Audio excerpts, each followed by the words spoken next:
estaba faltando un tema, y ese era turismo estudiantil. Así que hoy pensamos un episodio con un invitado de lujo para hablar de muchos temas relacionados al viaje de egresados. Te invito a que te quedes a escucharlo hasta el final porque hay mucha, pero mucha información.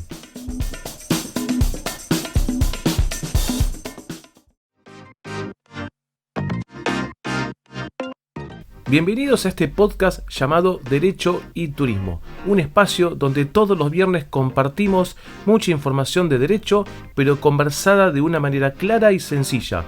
También te invito a que me sigas en redes sociales, que en la descripción te voy a estar dejando los enlaces.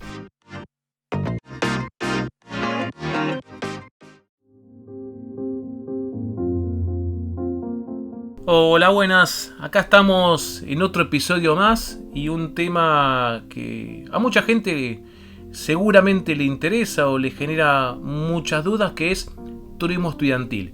Que algunas preguntas han arrimado en algunos posteos que subí en redes, pero me pareció más prolijo preguntarle a alguien que no solamente conozco en mi ámbito personal, sino también que lo conozco porque sabe mucho de turismo, de derecho al turismo, y también sabe bastante de lo que es turismo estudiantil. Muchísimas entrevistas ha tenido.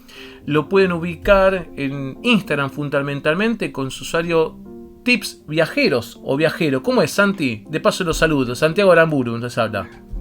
¿Qué tal, Fede? ¿Cómo andás? Sí, es Tips Viajeros Argentina. Ahí está. Tips Viajeros Argentina. El Instagram, sí, Tips Viajeros Argentina. Tips Viajeros ya estaba, entonces bueno, tuve que agregarle la Argentina. Suele pasar. Vos sabés, a mí me pasó algo parecido. No sé quién tenía derecho y turismo. Bueno, lo de disfrutar. Che, Santi, mirá, en este episodio quería hablar de unas cositas que hasta a mí también me generó duda de la parte legal.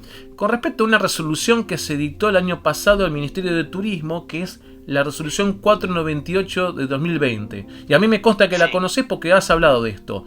¿Querés contarle, como me gusta decir a mí, a don Tito y doña Marta, que está al otro lado escuchando, querés contarle básicamente qué plantea esta resolución? Sí, mira, dos cosas me parece interesante aclarar con esta resolución. Una, el contexto en el que fue sancionado y el momento en el que fue sancionada. Uh-huh. Y por otro lado el contenido, ¿no? ¿Qué es lo que me dice o qué respuestas me da frente a los viajes de egresados del 2020 que no pudieron realizarse como consecuencia del COVID? Uh-huh. Me parece que es importante resaltar esas dos cuestiones. ¿Por qué digo lo del tiempo y el contexto de la resolución?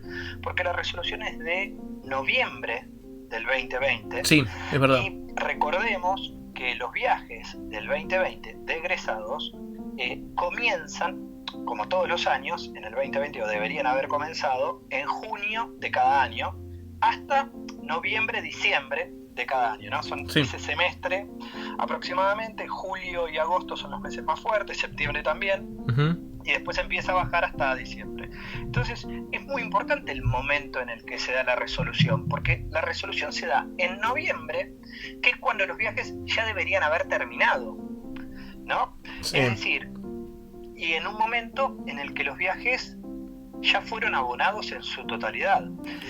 Yo recuerdo que había una cosa de esto de seguir, porque los viajes, vamos a explicar a la gente, ¿no? Los viajes son viajes que se pagan en cuotas y demás, y se motivaba esto, que se siga pagando la cuota en pos de viajar más adelante. Había algo así también.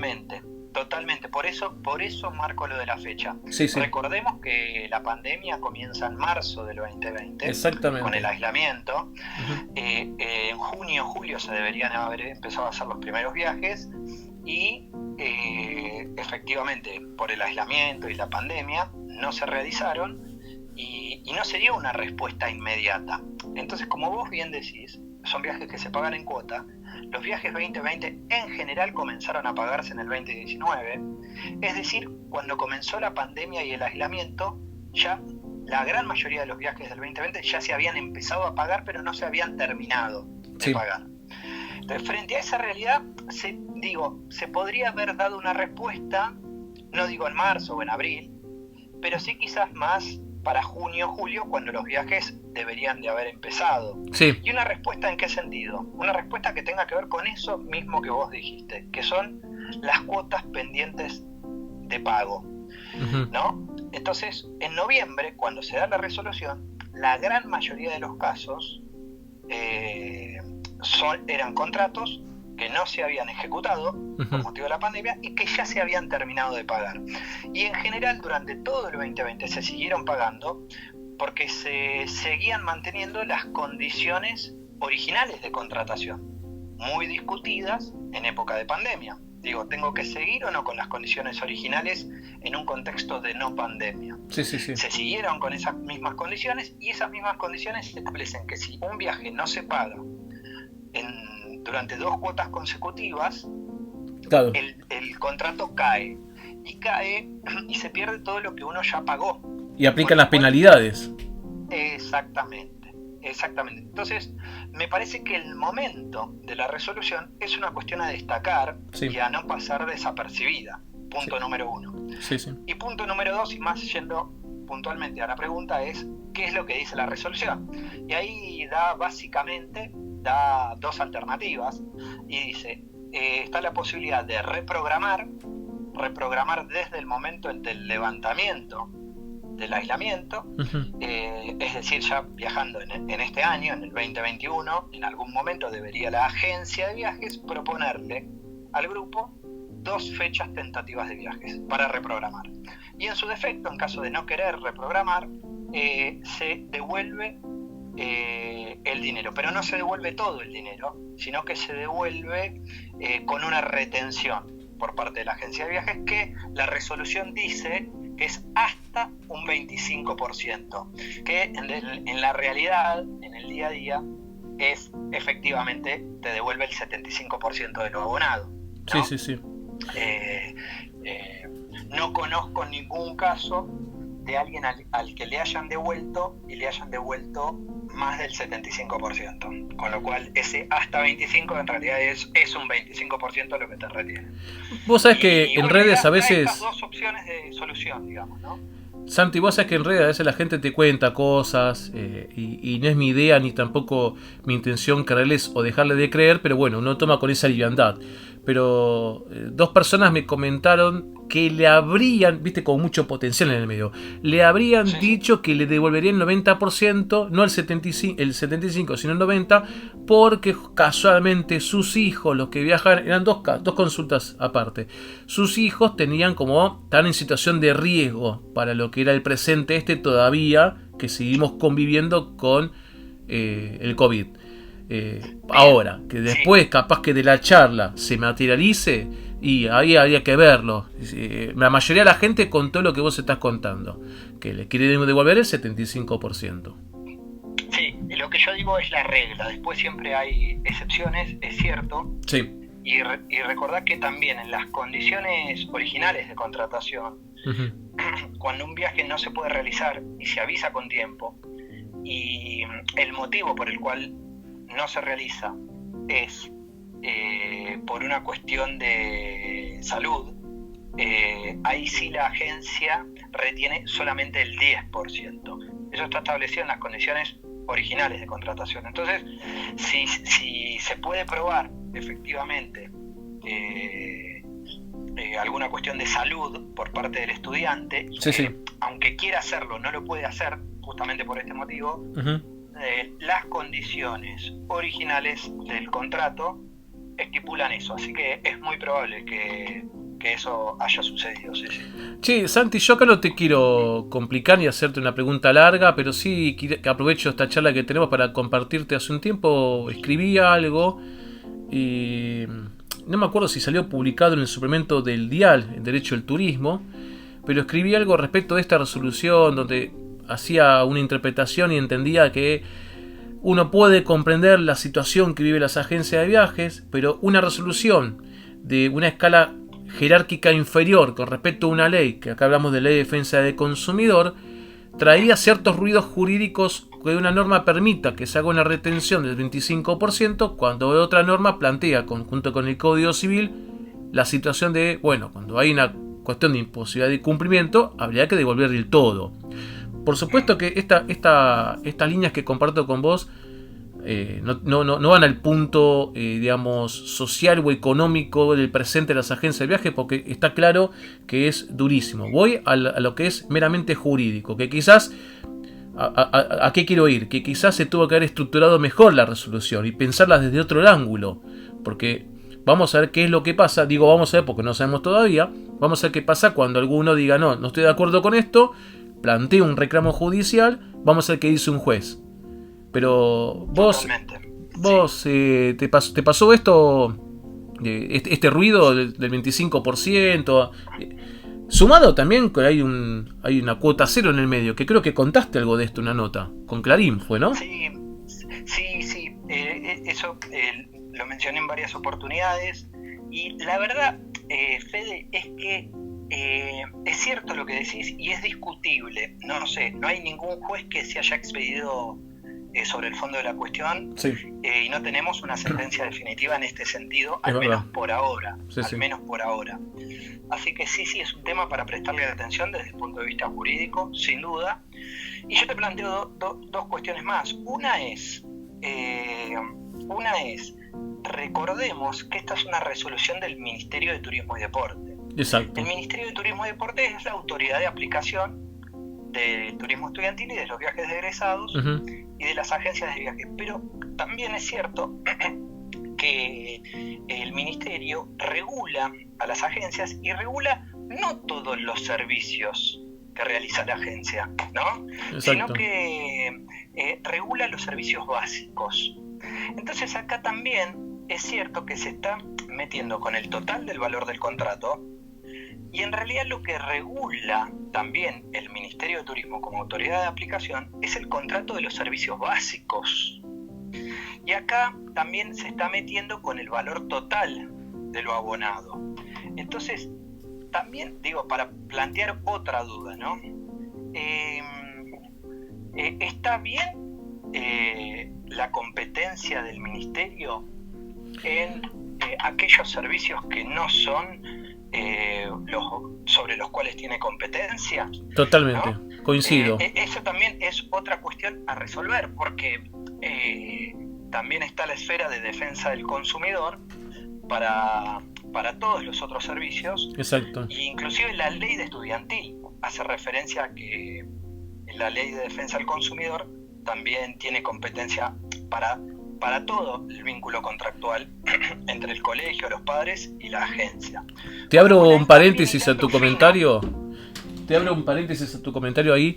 Y vos sabés que nosotros, me consta porque vos también lo explicás con tus alumnos, y nosotros le explicamos y le decimos, miren, una cosa es el régimen contractual, que es las normas que regulan, digamos, al viajero con el prestador, y otra cosa es el régimen que establece el Estado para regular a quien va a desarrollar la actividad. Digo esto, conjunto de normas que ponen clara la relación entre Estado y agencia de viajes, y después conjunto de normas que ponen clara la relación entre el agente de viaje con el consumidor. Son dos cosas distintas. Son dos cosas distintas. Entonces, ¿hasta qué punto tiene competencia el Estado, en este caso el Ministerio de Turismo, con las agencias, con los servicios básicos? Bueno, ojo, porque esta resolución también excede esa competencia, por un lado. Y lo otro que te quería mencionar, que me parece también que es muy importante y tenía que ver con lo que vos estabas mencionando, que es el famoso punto de equilibrio, ¿no? La verdad que si todos los pasajeros salen a pedir... ¿Apuntás a la teoría de esfuerzo compartido? ¿Tiene que ver con eso? Exactamente, porque la verdad es que las agencias en esta pandemia tampoco vendieron como venden todos los años. Totalmente. No vendieron nada. Paso. Siguieron teniendo muchos gastos fijos que tienen que ver con personal, que tienen que ver con servicios. Sí. Es decir, una batería de gastos ineludibles por parte de las empresas. Y al verse con motivo del COVID también afectado esta cuestión, uh-huh, es cierto que si a todas las agencias le pedís que le devuelvan la plata a todos el 100%, termina destruyendo al sector. Con lo cual, también lo del 75% entiendo que es discutible desde lo judicial y teniendo en cuenta a las normas de derecho del consumidor y teniendo en cuenta este detalle de que te acabo de mencionar del servicio básico y adicional, pero también había que encontrar un punto de equilibrio. Entonces, para no arruinar, digamos, al sector.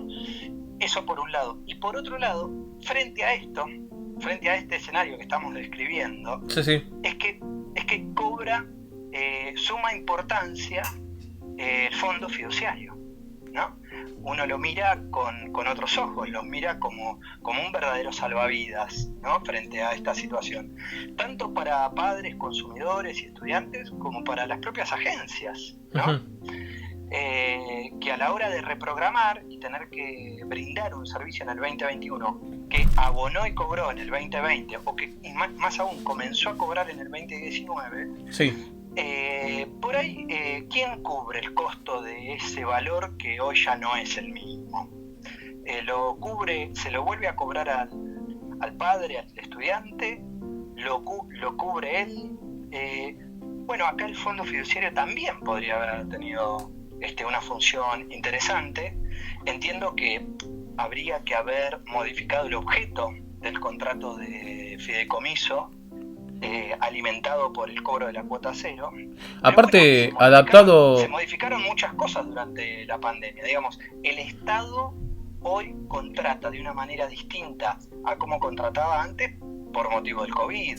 Sí. Se generaron muchísimos cambios como consecuencia del COVID. Bueno, modificar un inciso del objeto del Fondo Fiduciario Estudiantil me parece que no hubiese sido tan terrible. Recordemos a la gente que está escuchando que el fondo fiduciario, y vos, Santi, te acuerdas bien, porque nosotros trabajamos en el Ministerio cuando se elaboró toda esta idea, salió como una especie de ¿qué hacemos con la parte económica, las garantías? Porque estaba pensado en la garantía física del alumno, por así decirlo, pero ¿qué hacemos con la garantía económica? Entonces, este fondo fiduciario, administrado por Nación Fideicomisos S.A., si no recuerdo mal. Sí, hoy el vice, hoy convertido en vice. Hoy, mira vos. Y este fondo, la función que tiene es decir, bueno, si cae una agencia o desaparece una agencia o quiere una agencia, señor papá, señora mamá, no se preocupen, acá hay plata para pagar los servicios del contrato 1, que es viaje, gastronomía, hotel y excursiones diurnas, no la parte, la que quizá a los alumnos les interesa mucho más seguramente, que la parte nocturna y turismo aventura, pero había una cobertura. Entonces la idea estaba pensada en salir a cubrir la garantía económica de un contrato. ¿Por qué no, como decís vos, hacer una interpretación extensiva a una situación inminente y bastante dura que golpea turismo en general, pero acá... Exactamente. Santi, vos sabés que antes comentaste algo de... Mira, un detalle que me hiciste acordar ahora, estando nosotros en el Ministerio, que se diseñó, digamos, lo armamos, lo creamos y hasta lo pusimos en funcionamiento, digo, ¿no? Porque sí. Pasó en el 2009 con Imaginar. Cuando pasa por primera vez y se utiliza el fondo fiduciario, se termina utilizando administrativamente de una manera distinta como establecía la norma.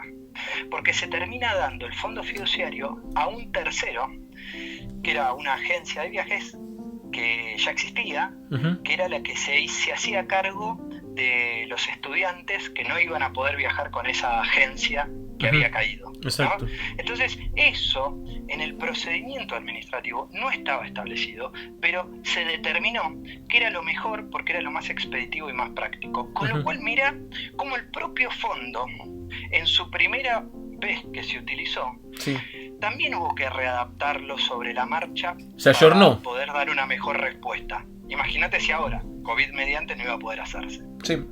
Vos sabés que cuando contás lo del 25%, justo antes te iba a contar esto, mirá vos qué coincidencia. Yo a 3 personas que me preguntaron les decía, mira, la norma dice hasta que te pueden devolver hasta no menos, quitar no más del 25%. Le digo, y yo le decía, ¿está bien? No, para mí no está bien. Pero sentate y saca cuenta, porque yo le decía, fíjate si ese 25% que no te devuelven como plata, vale y justifica que vos tengas que salir a buscar un abogado o una abogada, hacer un reclamo, perder tiempo, perder energías, porque sin duda de que los reclamos te van a demandar un consumo de energías y consumo de dinero. Y yo ahí le quería dar un matiz de realidad también. Lo que nosotros los abogados decimos economía procesal, en algún punto también justifica el reclamo. El derecho lo tenés, para mí. Yo admito y dejo abierto lo que vos comentás que es discutible, ¿sí? Es verdad. Pero para mí el derecho lo tienen. Ahora, ¿vale? Vamos a lo pragmático, vamos al día a día, como decimos. ¿Vale eso? Sí. Y es para reflexionarlo, si vale o no vale, ¿eh? Eso cada familia tendrá que pensarlo, porque capaz que conviene el 75% que te devuelven y listo, y no salir, digamos, a pelear por ese 25% extra que por derecho corresponde, pero hay que ver si económicamente se justifica. Totalmente. Eso existe, Fede, eso que vos mencionás, le pasa al derecho del turismo en general. Sí. ¿No? Sí, es algo que le pasa a todos los contratos turísticos. Uh-huh. El estudiantil está también en esta lógica. Sí.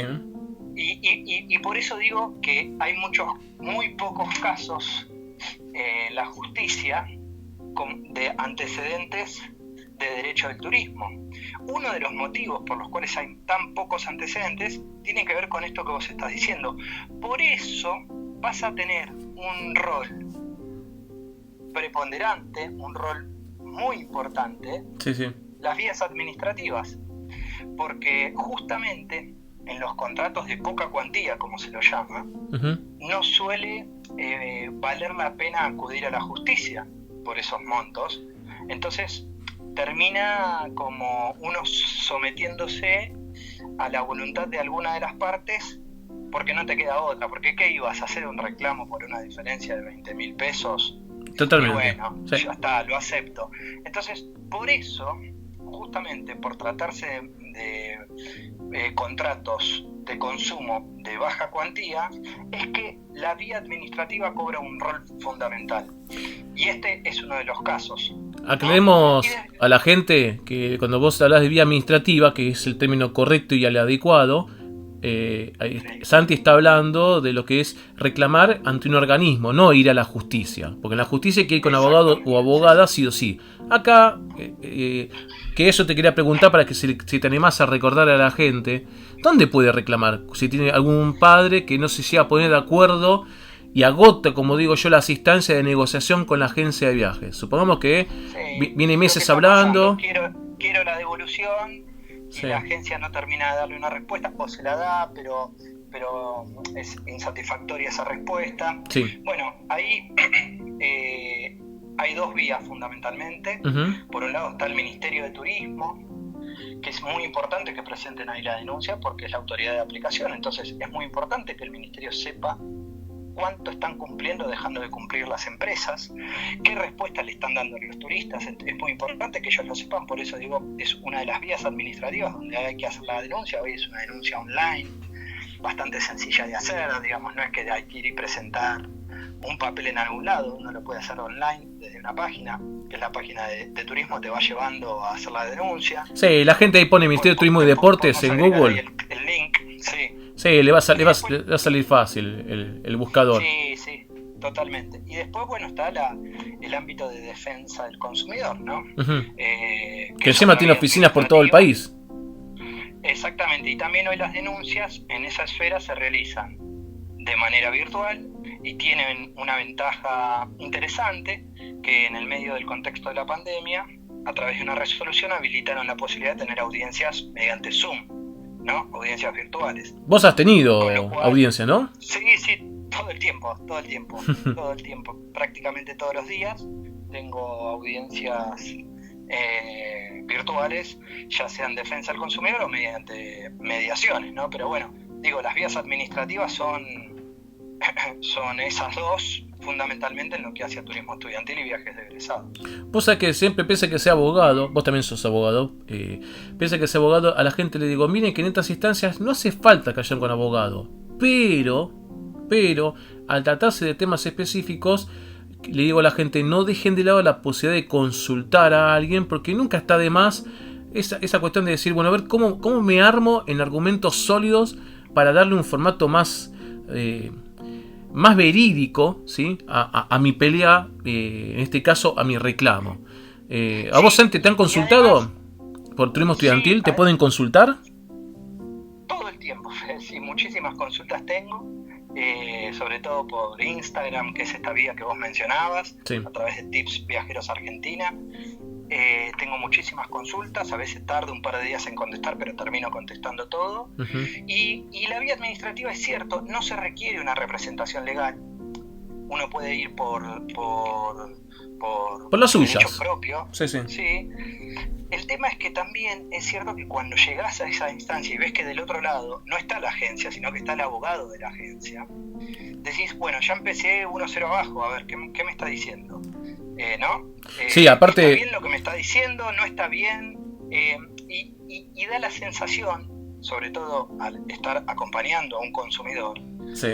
que del otro lado hay alguien, ¿no? Y está protegido en sus derechos, y que si debe de continuar la cuestión en otra esfera, que es la esfera judicial, ya hay alguien del otro lado, ¿no? No es que hay que salir a buscarlo. Con lo cual también está, por un lado, la imagen que uno da frente a la otra parte, de Ujú. decir, mira, yo también tengo acá mis armas y estoy dispuesto a discutirlo, a la solución. Sí. Y otra cosa es decir, uy, mirá, yo pensaba ver al coordinador, al que nos viene a dar la charla todas las semanas, al que no me contesta los mails, Sí, pero no sí. te encontrás con esa persona. No. Te encontrás con el abogado de la empresa. Seguramente un junior del estudio jurídico. Sí, o no, bueno, depende del caso, ¿viste? Sí, hay de todo, ¿viste? Hay de todo, depende de las empresas. Pero suele suceder eso, entonces... es muy bueno remarcar que no se necesita una representación legal, y uno es muy sencillo, lo puede hacer por la web, Ujú. y puede presentarse en el Zoom y llegar a un acuerdo. Pero en general, si vos llegás a esa instancia de reclamo, es porque antes no te dieron bola, es porque le mandaste 5 mails y no te respondieron, es porque lo llamaste por teléfono y no te atendió nadie, Sí. y porque cuando te atendió alguien te dijeron cualquier cosa, entonces no estás de acuerdo con eso que te dijeron, Ujú. y querés iniciar un reclamo formal. Entonces ya cuando llegás a esa instancia es que ya hay alguna instancia previa que falló, y que, bueno, la presencia de la representación legal del abogado, Ujú. lamentablemente para algunos pasa a ser importante. Bueno, recordemos a la gente que lo bueno quizás de contratar a un abogado o abogada en estas instancias, que si bien no estás obligado, es que ante la eventualidad que se llega a fracasar, vos ya tenés el abogado para la etapa siguiente, porque ubiquemos a la gente. Si no hay una solución positiva en la denuncia que se presente en el Ministerio de Turismo y Deportes, ante esa famosa audiencias presumariales que se realizan y se realizaban, no sé ahora cómo lo están manejando el ministerio, no me consta, o las audiencias del famoso COPRE que pueda hacer el Ministerio de Defensa del Consumidor. Si no se acuerda nada, acá el papá o la mamá lo que tiene que hacer es ir con un abogado, y acá sí con un abogado o abogada, porque lo que sigue es una demanda judicial, o se queda en casa, no tiene otra vía. ¿Es así? Sí, totalmente. Y además, aunque no la quieras utilizar esa vía, vas a tener a alguien que sabe lo que hay que hacer. Después, Es verdad. el padre, la madre decidirán si vale la pena hacerlo, si vale la pena hacerlo de manera individual o grupal, Uh-huh. porque en estudiantil puntualmente también existe esa posibilidad, ¿no? de hacer un reclamo grupal, porque son varios del grupo a los que se les dijo lo mismo. Sí. ¿No? Entonces, esto en estudiantil es común, y bueno, y también aunque después no terminen iniciando un reclamo, es bueno saber y tener la certeza de cuáles eran los pasos a seguir, aunque después vos no los quieras seguir, ¿no? Sí, totalmente. El diagnóstico es necesario, después uno toma la decisión. Ahí está, muy bien, exacto, sí. Bueno, Santi, en nombre de todos los que están escuchando y también en el mío, te agradezco mucho el tiempo, el espacio. Estoy seguro que a mucha gente le va a servir, digamos, estas conversaciones, y a aquellos que les interese o quieran ampliar un poco más la información o buscan asesoramiento, ¿sí? Aconsejo a los que quieren buscar más información, estén atentos a las stories que va subiendo Santi y lo que va compartiendo en sus redes, que yo en la descripción les voy a estar dejando un enlace, ¿sí?, a su cuenta de Instagram. Y si buscan el asesoramiento, corregime Santi si estoy equivocado, te pueden contactar por Instagram también, ¿no? Totalmente, sí, que me escriban por ahí. Perfecto. Bueno, Santi, te mando un gran abrazo y hasta una próxima. Bueno, dale, hablamos, Fede, un abrazo grande y bueno, saludos. Saludos. Chau, gente. Nos vemos, chau, chau. Chao, hasta luego y chao, gente. Nos vemos el viernes que viene.